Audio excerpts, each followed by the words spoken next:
नमस्कार सभी को। नमस्कार, मैं डॉक्टर कविता नुनिया स्वागत करती हूँ आप सभी का आज की शॉर्ट वीडियो में, जहां पर आप सभी देखने जा रहे हैं कि हम बात करने वाले हैं छायावाद के रुद्र, छायावाद के महेश यानी कि सूर्यकांत त्रिपाठी निराला जी के बारे में।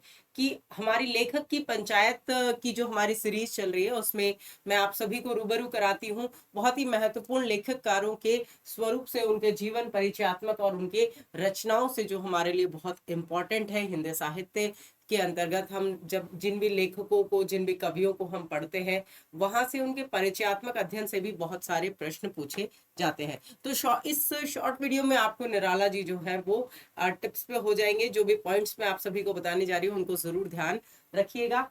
तो निराला जी की बात करें तो सूर्यकांत त्रिपाठी निराला, जिनका नाम ही क्या है, उपनाम ही क्या है, निराला, क्योंकि इनका व्यक्तित्व बड़ा ही निराला था।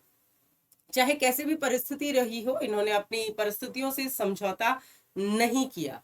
और वसंत पंचमी और रविवार के दिन पैदा होने के कारण इनका नाम जो है सूर्य कुमार, सूरज कुमार हमें देखने को मिलता है।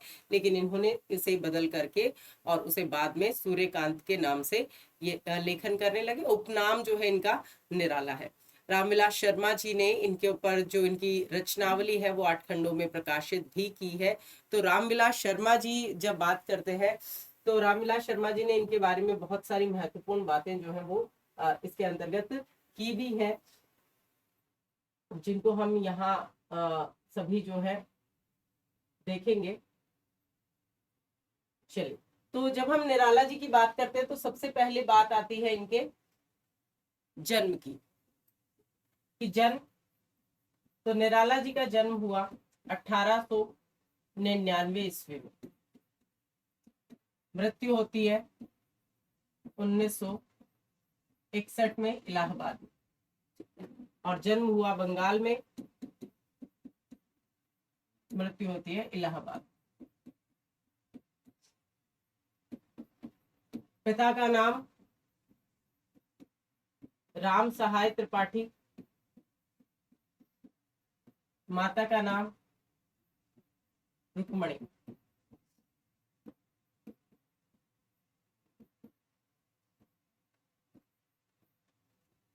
पत्नी का नाम मनोहर देवी और पुत्री का नाम आप सभी परिचित है, सरोज। अगर इनके उपनामों की बात करें तो केवल निराला ही नहीं, छायावाद का रुद्र, छायावाद का महेश, औज और औदात्य का कवि। तो उसी संदर्भ में अगर हम इनके एक और नया उपनाम आप सभी को अगर मैं बताऊं यहाँ पर, तो इनको नए कवियों का गोरखनाथ भी कहा जाता है। नए कवियों का गोरखनाथ भी कहा गया है उनको। ये बहुत इंपॉर्टेंट नाम है जो आप सभी को ध्यान रखना है। इनकी प्रथम कविता की अगर हम बात करें तो पहली कविता जो है वो है इनकी जूही की कली। आप सभी परिचित होंगे, लेकिन क्या आप सभी परिचित है कि इनकी अंतिम कविता कौन सी है? जूही की कली, ये इनकी पहली कविता है। अगर हम अंतिम कविता की बात करें तो इनकी अंतिम कविता का नाम बहुत कम जगह पर आपको देखने को मिलेगा, जो 1961 की रचना है। ठीक है, अंतिम स्वरूप में जो इन्होंने कविता जो है वो लिखी थी अंतिम स्वरूप में। हाँ, तो जिसको भी पता है वो कमेंट सेक्शन में आंसर जरूर कीजिएगा, लेकिन यहाँ पर मैं बता देती हूँ आपको कि अंतिम कविता जो है वो कौन सी है। ठीक है, तो इनकी अंतिम कविता है पत्रोत कुंठित।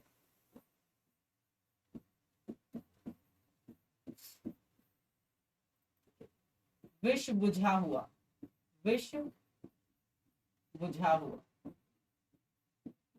या बुझा हुआ विष, ऐसे करके इनकी जो है ये अंतिम कविता जो है वो विष बुझा हुआ, पत्रोत कंठित विष बुझा हुआ, ये 1961 में इनकी अंतिम कविता के स्वरूप में हमें मिलता है। अगर हम बात करें इनकी महत्वपूर्ण रचनाओं की, तो महत्वपूर्ण रचनाओं में हमारे सामने देखिए एक सूत्र बता रही हूँ आपको छायावाद की कविताओं का। अपगीतु, ये इनकी छायावादी रचनाएं हैं। अपगीतु अर्थात अनामिका, परिमल, गीतिका और तुलसीदास। ये इनकी छायावादी रचनाएं हैं, जिसमें से आप देखेंगे अनामिका जो है इसके 2 भाग जो है हमें देखने को मिलते हैं 1923 में और 1938 में। जो ये 1938 वाला भाग है, इसी में आपकी राम की शक्ति पूजा संकलित है। राम की शक्ति पूजा 1936 में, ठीक है। और सरोज स्मृति जो इनकी है, सरोज स्मृति भी इसी में संकलित की गई है, ठीक है। सरोज स्मृति भी इसी के अंतर्गत 1935 में संकलित की गई है। इनकी महत्वपूर्ण रचना कुक्कुरमुता जो है वो जिसका स्वरूप हंस पत्रिका में भी संपादित हुआ था, जो पूंजीवादी वर्ग पर व्यंग्य करते हुए लिखी गई है। तो कुक्कुरमुता 1942 और संग्रह के रूप में 1948 के स्वरूप में मिलेंगे। उसके अलावा नए पत्ते हैं, अणिमा है, ठीक है, बेला है, तो इनकी बहुत सारी अन्य रचनाएं जो हमें देखने को मिलती हैं।